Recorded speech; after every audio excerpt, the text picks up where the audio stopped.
I raised 3 children in a modest 2-story house in Pennsylvania. My eldest, Michael, was born when I was 23, followed by Sarah 2 years later, and finally my youngest, Jennifer, 3 years after that. Their father, Tom, was employed in construction, while I worked part-time at the local library and full-time as their mother. Although we weren't wealthy, Tom's income was steady yet modest, and my library salary barely covered grocery expenses. However, our home was rich in something money could not buy: warmth. Every Sunday, we gathered for family dinner. Each birthday was celebrated with a homemade cake, every skinned knee was kissed, and every report card was acknowledged. We discussed teenage heartbreaks over hot chocolate around the kitchen table. I was an engaged mother, some might say overly involved. I remembered every friend's name, each teacher's quirk, and every concern they confided in me. When Michael was cut from the basketball team in 8th grade, I sat with him for 3 hours as he cried. When Sarah was stood up by her prom date, I took her out for dinner, complete with a fancy dress. When Jennifer struggled with math, I relearned algebra at 45 just to assist her. Tom often joked that I held a PhD in our children, a comment made with affection. I wore my dedication like a badge of honor. As the children grew older, college came and went. Michael attended community college, Sarah went to a state school, and Jennifer pursued a technical program. They all stayed local, which I cherished. Sunday dinners continued, and I remained involved in their lives, knowing their friends and struggles. Then marriages began. Michael married Amber at 26. She was pleasant at first, a dental hygienist with a tight smile and an even tighter budget. Sarah married Kevin 2 years later. He worked in IT and had opinions on everything. Jennifer, my youngest, married last, choosing Derek, a sales manager with slicked back hair and a firm handshake that always felt like a test. Initially, nothing changed. We still had dinners and celebrated holidays together. I welcomed these new individuals into our family, asking about their childhoods, remembering their favorite foods, and selecting thoughtful Christmas gifts. However, I began to notice small changes. Amber would glance at Michael when I asked too many questions about their lives. Kevin would check his phone during my stories. Derek rarely made eye contact with me. Then Tom passed away from a sudden heart attack. He went to work one Tuesday morning and never returned home. At 61, I found myself alone in our house. The children rallied around me initially, helping to plan the funeral, sorting through paperwork, and checking on me daily. I perhaps clung to them too tightly, calling every day and showing up at their homes with casseroles. I was desperate for their presence, and I felt no shame in that need. This support lasted about 3 months. Then Michael called, asking if we could talk. He brought Amber with him. They sat on my couch, the same couch where I had rocked him as a baby, and informed me that they needed to establish some boundaries. Boundaries? I echoed, confused. You're calling too much, Mom, Michael said, avoiding eye contact. It's overwhelming. I stared at him, trying to comprehend his words. I call once a day, sometimes every other day. Amber leaned forward, her voice artificially gentle. It's not just the calls, Barbara. It's the unannounced visits and the constant texts. Michael and I are building our own life, and we need space. Space. That word would linger with me. But your father just died, I said, my voice breaking. I'm struggling, and you are my family. And that's the issue, Michael replied, finally making eye contact. You're depending on us too much. We think you need to build your own life, make friends, perhaps see a therapist. The words struck me like blows. I began to cry, which I knew didn't help my argument, but I couldn't stop. My husband was gone, and now my son was telling me I was too much, too needy, too emotional. See, Amber said quietly to Michael, this is what I mean. I tried to defend myself through tears. I'm sorry. I'm just grieving.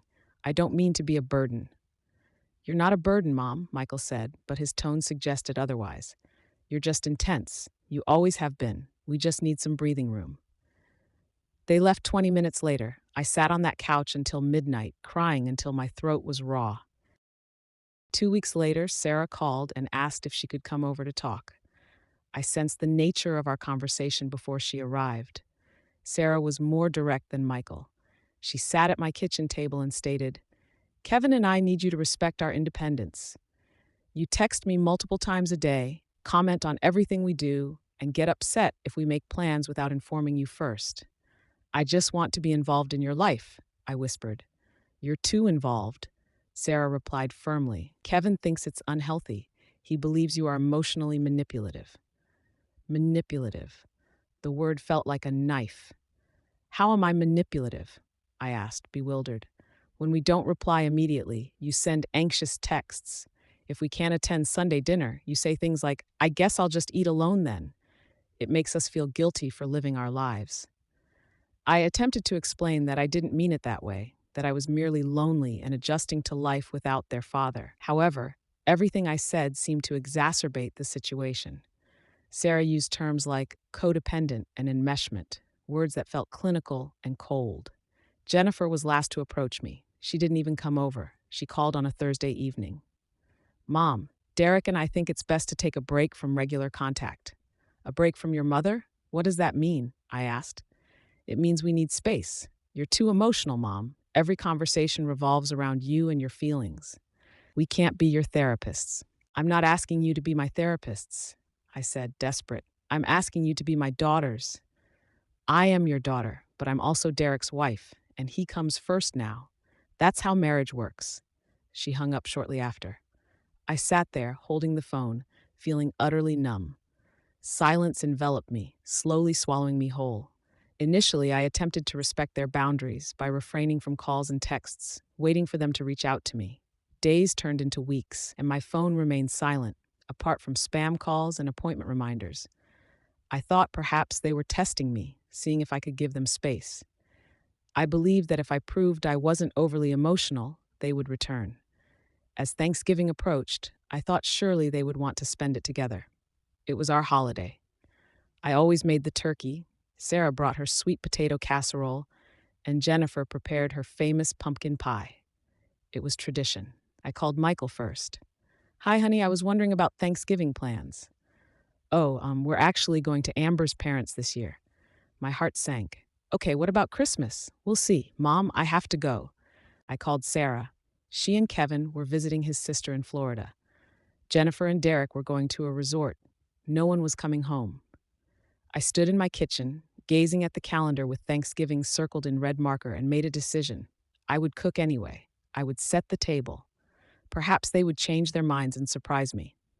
Thanksgiving morning, I woke up at 6 and prepared everything. Turkey, stuffing, mashed potatoes, green bean casserole, cranberry sauce, rolls, and 3 kinds of pie. The house smelled like every Thanksgiving of my life. I set the table for 7. 2 spots for Michael and Amber, 2 for Sarah and Kevin, 2 for Jennifer and Derek, and 1 for me. At noon, I sat down. The food steamed, the candles flickered, and I stared at 6 empty chairs while eating my meal alone, tears falling into my mashed potatoes. I couldn't throw the food away. It felt wrong and wasteful. I spent the evening packing it into containers, filling my freezer with portions meant for a family gathering. Christmas was even worse. I bought presents for everyone, wrapped them carefully, and wrote thoughtful cards. I called each of my children the week before, asking if they were coming. We're really busy this year, Michael said. The timing doesn't work, Sarah mentioned. We need to do our own thing, Jennifer added. On Christmas morning, I sat next to my tree, a beautiful 7-foot spruce I had decorated alone, with wrapped presents scattered underneath. None from me, all from me. I didn't open them. I left them there until February, when I finally discarded them. New Year's came and went, followed by Valentine's Day and Easter. Each holiday, I set the table, cooked, and found myself alone. I began talking to myself. Not in a crazy way, I believe, but in a lonely manner. I would narrate what I was doing. Okay, Barb, time to peel the potatoes. Careful with that peeler. It's sharp. It was better than silence. The library became my sanctuary. I took on extra shifts and volunteered for weekend hours. At least there, people spoke to me. They might only ask, "Where's the bathroom?" or "Can you help me print this?" But it was human interaction. My coworkers were kind yet distant, having their own families and lives. I was merely the older woman who worked too much. The first year without my children was the hardest. Every phone notification made my heart leap, hoping it was one of them. It never was. I attempted to follow their lives from a distance. Social media became my window into the family I had lost. I observed photos of Michael and Amber at restaurants I had never heard of, Sarah sharing pictures from family gatherings with Kevin's relatives, and Jennifer posting vacation photos from beaches I would never see. I never commented or liked. I simply watched like a ghost haunting my own children's lives. My neighbors likely thought I was losing it. Mrs. Patterson from next door caught me crying while watering my flowers. "Everything okay, Barb?" "Just allergies," I lied. I couldn't reveal the truth. How do you explain that your children, whom you devoted your life to raising, had essentially discarded you? That they diagnosed you as too emotional and prescribed permanent distance? I attempted to build a life as they suggested. I joined a book club at the library. The women were pleasant enough, but they all had families who called them and grandchildren who visited, busy lives that extended beyond Thursday evening discussions of novels. I tried volunteer work, serving meals at a shelter every Saturday. The gratitude from strangers felt hollow. I didn't seek thanks from people I didn't know. I yearned for love from those I did. Birthdays were torturous. On Michael's 35th birthday, I sent a card, nothing extravagant, just "Happy birthday, honey. Love, Mom." I never heard if he received it. The following year, I sent nothing. What was the point?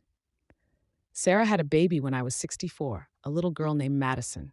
I learned about it through Facebook. She didn't call to inform me.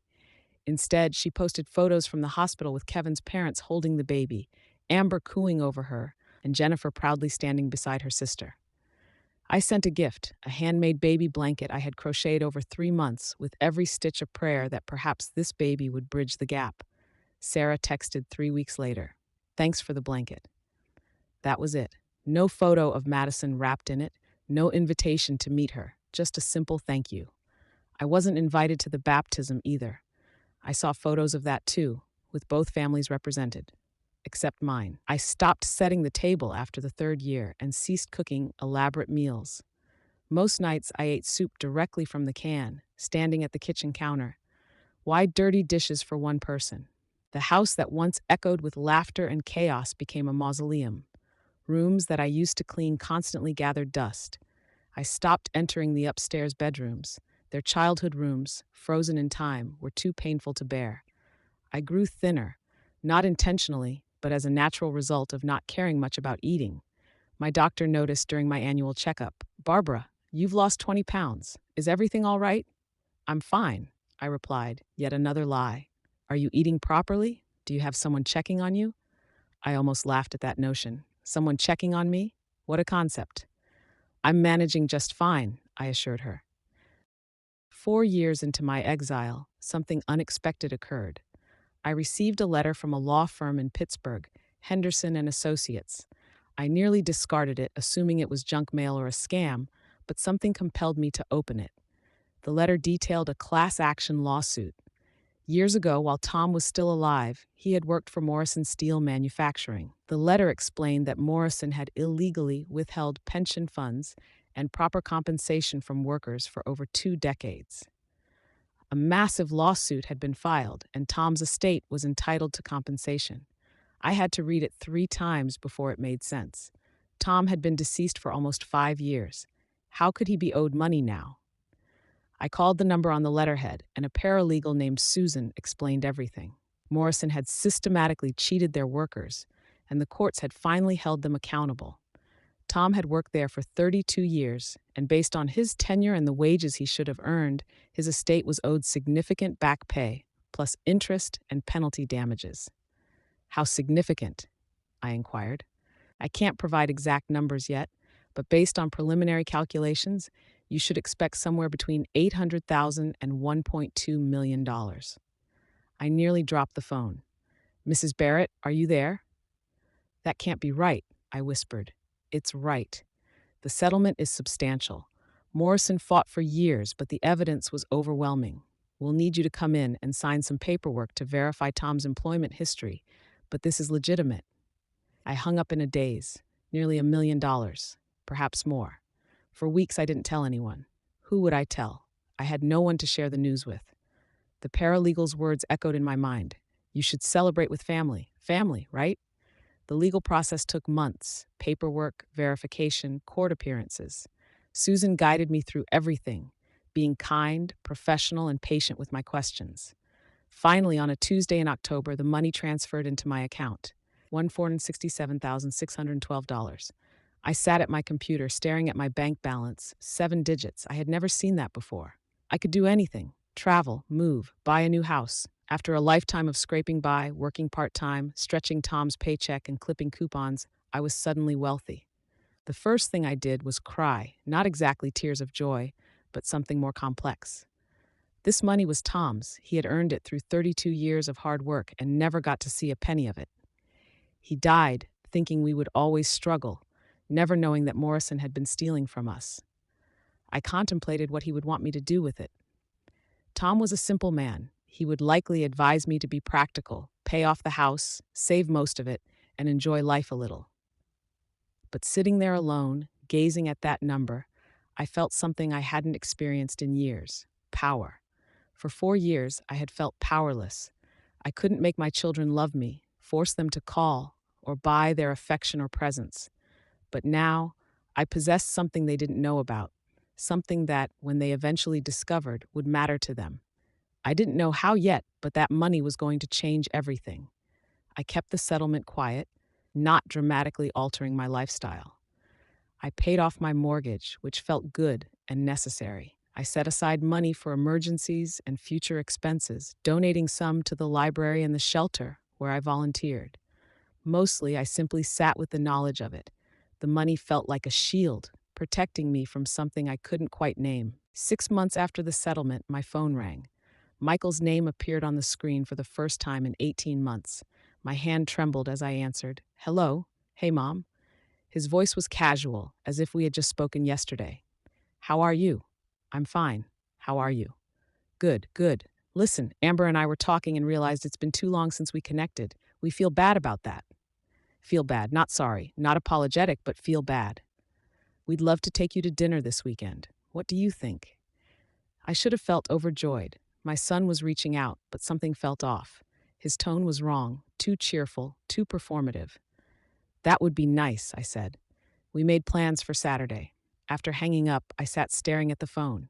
Why now? Why after all this time? Dinner was at a mid-range restaurant, the kind with checkered tablecloths and oversized menus. Michael and Amber were already seated when I arrived. Amber hugged me stiffly. "Barbara, you look great. Have you lost weight?" We ordered, and they discussed their lives: Michael's new position at work, Amber's sister's wedding, and their plans to renovate their kitchen. I listened, contributing little, remaining alert. Then Michael cleared his throat. "So, Mom, we wanted to talk to you about something important." Here it was. "We've been thinking about family, about how essential it is, and we feel like we pushed you away when we should have supported you through Dad's death. That wasn't fair." They had rehearsed this. I could discern it in their careful words and measured delivery. "We want to rebuild our relationship," Amber added, reaching across the table to pat my hand. "Family should stick together." "What changed?" I asked quietly. They exchanged glances. "What do you mean?" Michael responded. 4.5 years. You told me I was too emotional and needed space. I gave you space. Now suddenly you want to rebuild. What changed?" Michael shifted in his seat. "Nothing changed. We just grew up, I guess. Matured, realized what matters." "Did Sarah or Jennifer put you up to this?" "What? No. Why would you think that?" "Because I haven't heard from them either in years, and I'm curious why you're all suddenly interested in family again." Amber's smile tightened. "Barbara, we're trying to extend an olive branch here. I think you're being a little paranoid." I refrained from pressing further that night. We finished dinner with strained small talk. They promised to call more and visit. I smiled, nodded, but didn't believe them. 2 weeks later, Sarah called, asking if we could have lunch. 1 week after that, Jennifer sent a text requesting to stop by. Within a month, all 3 of my children reached out, all wanting to reconnect and all suddenly interested in healing our relationship. I wasn't naive. Somehow they had learned about the money. I never disclosed details about the settlement, but small towns talk and lawyers gossip. Eventually, word spreads. I suspected someone at Henderson and Associates mentioned it to someone who passed it along, reaching Kevin's sister, who worked in legal administration in Pittsburgh. Whatever the source, they knew, and it altered everything. Invitations began flowing. Sunday dinners at Michael's house, game nights at Sarah's, coffee dates with Jennifer. Suddenly, I was welcomed again. Suddenly, I wasn't too emotional. I accepted every invitation, needing to observe this play out. The first Sunday dinner at Michael's house felt surreal. Amber had prepared a pot roast, fussing over me, offering the best seat, repeatedly asking if I needed anything. "I'm so glad we're doing this," she said, squeezing my hand. "Family dinners are so important. I don't know why we ever stopped." I could have reminded her. I didn't. During dinner, they inquired about my life. How was I managing? Was the house too large for one person? Had I considered downsizing? "The house is fine," I replied. "I paid off the mortgage recently." Their eyes lit up. "Really? That's great, Mom. How did you manage that?" "I came into some money. Tom's old employer owed him back pay, a settlement from a lawsuit." "A settlement?" Amber's voice seemed overly interested. "That's wonderful. You must be so relieved." "It's been helpful," I stated neutrally. Questions came carefully and casually. How much was it? What were my plans? Had I considered investing it? Did I have a financial advisor? I kept my responses vague, enough to confirm I had money, but not enough to disclose the amount. At Sarah's house the following week, the conversation shifted. Kevin discussed retirement planning. "At your age, Barbara, you should have professional help managing your assets. I have a guy I could introduce you to." "That's kind, but I'm fine." "With all due respect, you worked at a library. Financial management probably isn't your forte. A settlement like that could disappear quickly without proper guidance." Madison, my granddaughter, played nearby. I had met her twice, and she didn't know who I was. "I'd love to spend more time with Madison," I said, attempting to change the subject. Sarah brightened. "We'd love that too. Maybe you could babysit sometimes. We could really use the help." "Help? Not spend time with your granddaughter, but help." Jennifer's approach was most direct. She visited my home for the first time in years, accompanied by Derek. "Mom, Derek and I are considering buying a real house, not our rental. But the down payment is steep, especially with interest rates being what they are." She didn't ask outright. She left it hanging, anticipating my offer. "That sounds exciting," I said. "I hope you find the perfect place." Her face fell slightly. "The thing is, we're just a little short, like $40,000 short." Derek added, "We'd pay you back, obviously, with interest. It would be an investment for you.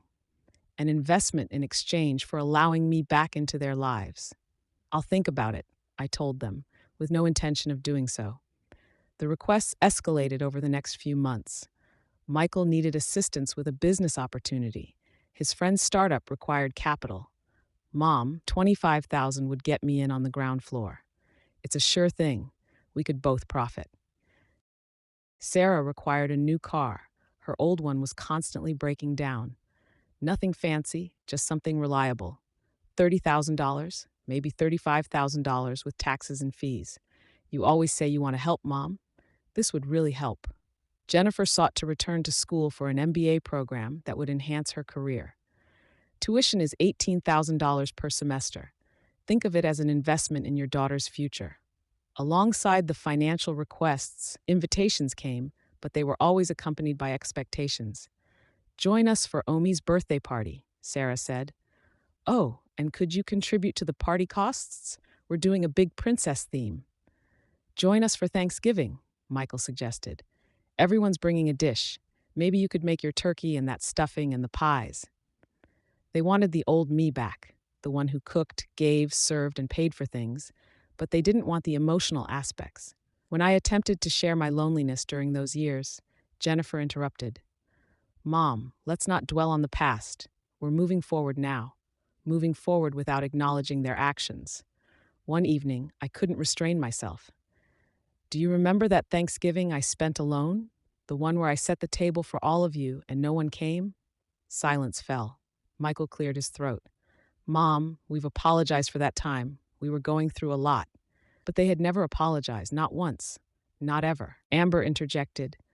"I think what Michael means is that we've acknowledged we could have handled things better. But you must understand, you were a lot to manage after Tom died. We had to protect our mental health. Protect their mental health from their grieving mother." I smiled. "You're right. I apologize for bringing it up." The conversation shifted.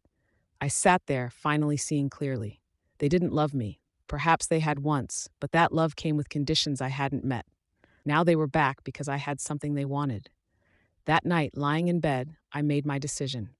I had contemplated it for weeks, but I had been too frightened to commit, afraid that perhaps I was being vindictive, that maybe I was proving them right about being too emotional. But this wasn't about emotion, it was about dignity. The next morning, I called Henderson and Associates. Susan, hi, it's Barbara Barrett. I need to update my estate planning. Do you have recommendations for attorneys who handle charitable trusts? She did. Within a week, I had an appointment with Martin Chambers, an estate attorney specializing in philanthropic giving. I shared everything with him, my children, the money, and my intentions. He didn't judge, he simply listened and said, "Let's ensure your wishes are absolutely clear and legally airtight." We began our work. 3 months later, everything was in place. My entire estate was being transferred into an irrevocable charitable trust. The Literacy Foundation would receive 40% for library programs and children's reading initiatives. The Shelter Alliance would receive 30% for the homeless shelter where I volunteered. The remaining 30% would be divided among 3 smaller charities: an elder abuse prevention organization, a women's shelter, and a scholarship fund for first-generation college students. Not a single penny for my children. Martin reviewed the documents with me one final time. "Once you sign this, Barbara, it's permanent. Do you understand that?" "I understand." "And you're certain? There's no obligation to leave anything to your children legally, but this is a significant step. I have never been more certain of anything in my life." I signed. He witnessed. It was done. I felt lighter than I had in years.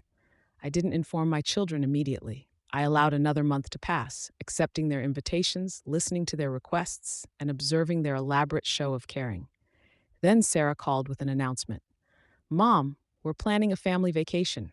All of us. Michael and Amber, me and Kevin and Madison, Jennifer and Derek. We want you to come too. We're calling it family bonding time." "Where?" I asked. "A cabin in the Poconos. There's a beautiful rental property with enough rooms for everyone." "That sounds lovely," I replied. "The rental is a bit expensive," she continued, choosing her words carefully. "We were thinking that maybe since you're in a better position now, you might consider covering the cost as a gift to the family. It would mean so much." "How much?" I inquired. "Around $4,000 for the week. But it would be worth it, Mom. We'd all be together, really reconnecting." I didn't need to think about it. The next day, I called her back. "I will pay for the cabin." Her excitement was genuine. She probably thought she had finally cracked my wallet, that the money would flow freely. The vacation was planned for late July. As the date approached, my children's attention intensified. More calls, more visits, more time with Madison that felt like payment for favors to come. Jennifer came over one afternoon. "Mom, Derek and I have been discussing it. If anything ever happened to you, God forbid, we want you to know that we'd be honored to handle your estate. You know, to ensure everything is distributed properly, that your wishes are followed." "That's thoughtful," I replied. "But I've already made arrangements." "Arrangements?" she asked. "I updated my estate plan a few months ago. Everything's handled." She appeared momentarily concerned, but then smiled. "Well, that's good. That's responsible. I'm proud of you for being proactive." She assumed, I'm sure, that arrangements meant dividing everything among the 3 of them. She had no idea. The week before our cabin trip, Michael stopped by with paperwork. "Mom, I've been working with a financial advisor. That friend I mentioned has put together this investment portfolio for you. Really solid returns, very low risk. I just need you to sign here authorizing the transfer of funds." I examined the papers. It requested authorization to move $500,000. "I'm not interested," I stated simply. The cabin weekend arrived. I drove up to the Poconos on Friday afternoon, my car packed with the groceries I had agreed to bring. Everyone else arrived within the hour. The first evening was pleasant enough. We cooked together, ate on the deck overlooking the lake, and watched Madison play. It almost felt like a real family gathering. Almost. Saturday morning, Michael called a family meeting after breakfast. We gathered in the main room. Madison was napping, so it was just the adults. "Mom, we wanted to talk to you about something important." Michael began. He looked at his sisters, who nodded encouragingly. The three of us have been discussing your future. We're worried about you living alone, managing everything by yourself. I'm managing fine, I replied. For now, Sarah interjected. But you're not getting any younger. What happens in 5 years, 10 years? We think you should consider moving into a retirement community, somewhere with support, activities, people your own age. There's a really nice place near us, Jennifer added. Garden Vista. It's like luxury apartments, but with medical staff on site, meal plans, everything. I waited. There was more to come. Michael continued, the thing is, these places are expensive, but if you sold your house, you'd have money from that, plus your settlement. You could live comfortably there, and frankly, it would give all of us peace of mind knowing you're safe. Amber chimed in, it would free up some of your capital for other purposes. You could help your kids while you're still alive, see your money do good instead of it just sitting there. There it was. Sell my house, move into managed care, and distribute my money to them. I looked at the 6 faces staring at me expectantly. These were the children I had raised, fed, clothed, comforted, and loved unconditionally. I have something to tell you, I said calmly. I've already made decisions about my estate. We know you updated things, Jennifer said. That's great, but we should talk about the details. The details are simple. Everything I have is going to charity. The room fell silent. Michael laughed nervously. What do you mean, everything? I mean everything. The house, the settlement money, my savings, my possessions, it's all been placed into an irrevocable charitable trust. Libraries, shelters, scholarships, not a single dollar is going to any of you. Sarah's face paled. You can't be serious. I'm completely serious. But we're your children, Jennifer nearly shouted. You can't just cut us out. You cut me out first, I replied quietly. For 4.5 years, I was too emotional, too needy, too much. You told me to build my own life. So I did. And in that life, I found organizations that actually help people who need it. Kevin stood up. This is insane. We're going to contest this. You can try. My attorney assured me it's airtight. I'm of sound mind. There's no undue influence, and I have every legal right to dispose of my assets as I choose. Derek appeared furious. So this whole reconciliation was fake? You were just playing us? I stood up, grabbing my purse. I was giving you a chance to prove you actually wanted a relationship with me, not my money. You failed. I walked out of the cabin, drove home, and never looked back. They attempted to call, of course, angry messages about betrayal and obligation. I blocked all their numbers. I am now 71. I still volunteer at the library and the shelter. I have made genuine friends, people who value me for who I am. Every month, I receive reports about how my money is helping fund reading programs, provide shelter beds, and send kids to college. My children gave me space. I finally used it well. If you relate to this story, please subscribe to this channel. Your support means everything.